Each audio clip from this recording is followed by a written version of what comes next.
खास लेकिन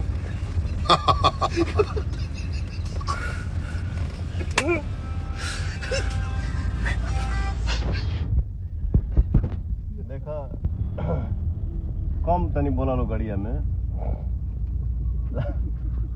यही से कहल बा ना, ढेर जानकारियों जीव के काल होला। होला होला होला।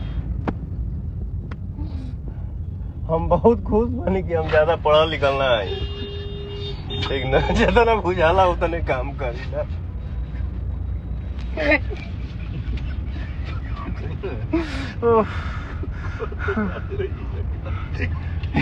भगवान का हम कहीं भाई, क्षमा चाहता हूँ भाई। ज्ञान हमरे अगल बगल लोग तनी ज्यादा जानकार लोग बा, बहुत पढ़ल लिखल लोग बा।